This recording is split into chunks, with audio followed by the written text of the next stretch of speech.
Assalamualaikum warahmatullahi wabarakatuh. Balik lagi bersama kami channel Millennial Vibes. Sama kita lagi ya Kang. Bertemu lagi sama Kang Fathan. Nah gini Kang, gimana kabar puasanya sekarang? Alhamdulillah. Alhamdulillah lancar, kuat. Alhamdulillah puasanya. Nah gini Kang, mengenai puasa nih, kita berpuasa sebulan penuh gitu kan. Kemudian sudah bertahun-tahun kita melaksanakan puasa gitu kan, terutama di bulan Ramadan gitu. Nah pertanyaannya, apakah bulan puasa yang sudah kita laksanakan bertahun-tahun tersebut itu diterima atau gimana ya? Iya. Itu gimana ya? Oke, bismillahirrahmanirrahim.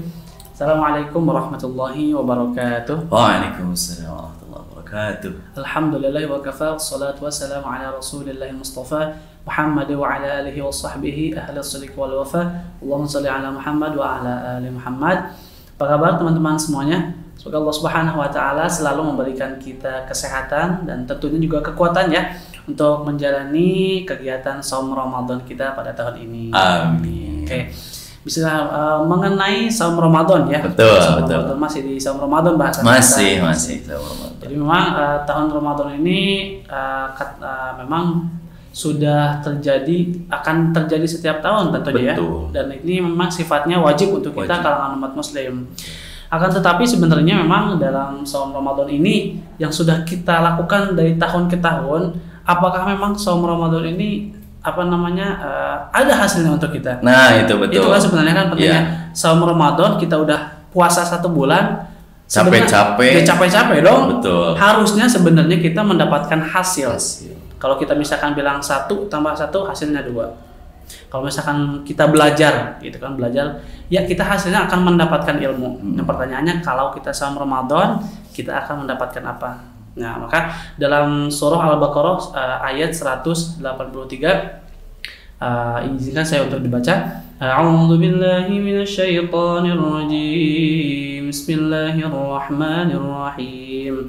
Ya ayyuhalladzina amanu kutiba 'alaikumus shiyam kama kutiba 'alal ladzina min qablikum la'allakum tattaqun. Al-ayah. Nah, pada surah Al-Baqarah ayat 183 tersebut menjelaskan bahwa kita ini diwajibkan saum. Betul. Ramadan. Makanya saum Ramadan itu adalah menghasilkan ketakwaan kepada Allah Subhanahu wa taala.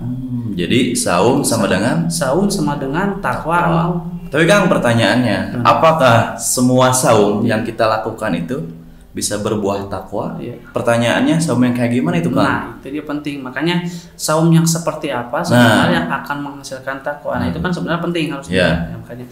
Nah, di sini izinkan saya untuk menyampaikan berbagi lagi mengenai saum Ramadan. Sangat diizinkan. Iya, saum Ramadan. Makanya saum seperti apa yang memang menghasilkan takwa? Setidaknya ada 4 hal yang bisa kita ambil hikmahnya untuk saum Ramadan ini. Tuh. Jadi memang dasarnya adalah saum ini harus dijadikan sebagai latihan dan sebagai pendidikan.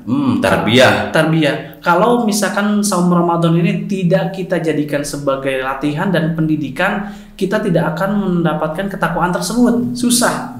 Jadi hanya udah saum aja, susah. Sebagai diklat bagi diri ya. Diklat untuk sebagai diri kita sendiri. Nah, setidaknya ada 4 hal.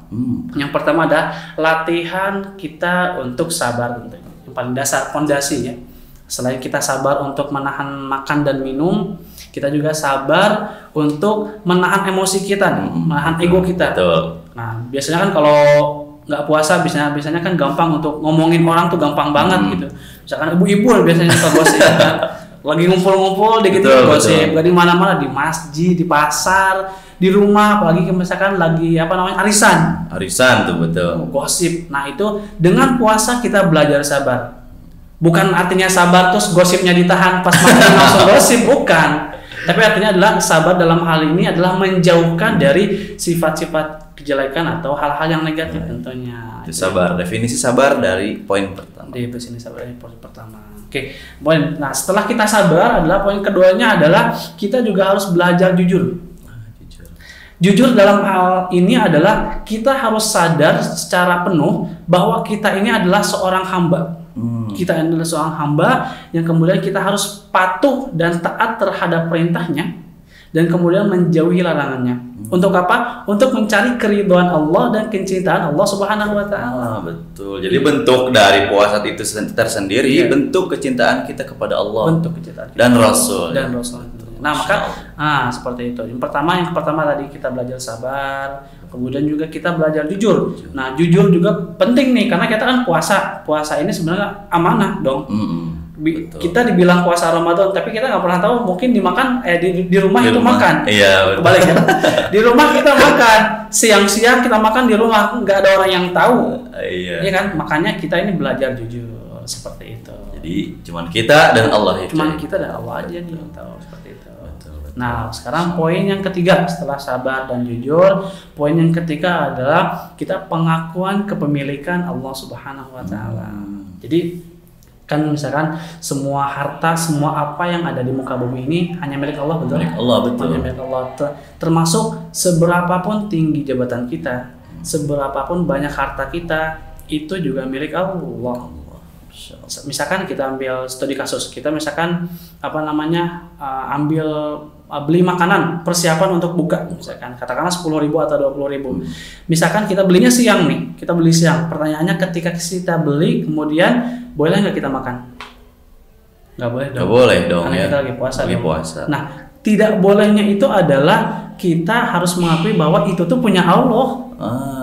Itu tuh punya Allah dan kamu tuh nggak boleh makan kalau kamu belum buka.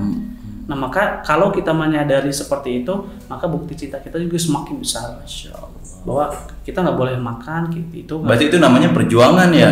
Perjuangan dong untuk meraih cintanya Allah, gitu kan? Karena itu ya cinta mah ya definisinya. Cinta adalah perjuangan. Cinta adalah perjuangan. Perjuangan. Kalau misalkan kita nggak berjuang, kita nggak dapat cintanya Allah. Tetap perjuangan. Itu poin yang ketiga. Sekarang poin yang terakhir nih, poin yang keempat, yakni adalah kita menyadari secara penuh bahwa kita ini adalah lemah. Dan kita bisa kuat karena pertolongan Allah Subhanahu wa taala tentunya. La haula wala quwata illa billahil aliyyil azim. Kembali lagi kita ini lemah kalau polisi, sekekar apapun polisi, sekekar apapun yang suka ngejim, sekekar apapun misalkan seorang TNI kalau dikasih puasa pasti lemes. Pasti lemes. Betul. Benar kan? Lemes. Ya udah, kita kuat karena pertolongan Allah. Kapan datang pertolongan Allah? Ketika azan berkumandang. Betul, itu ya. Pas buka ya. Pas buka. Maka sebenarnya kita tuh lemah dan kita kuat karena Allah.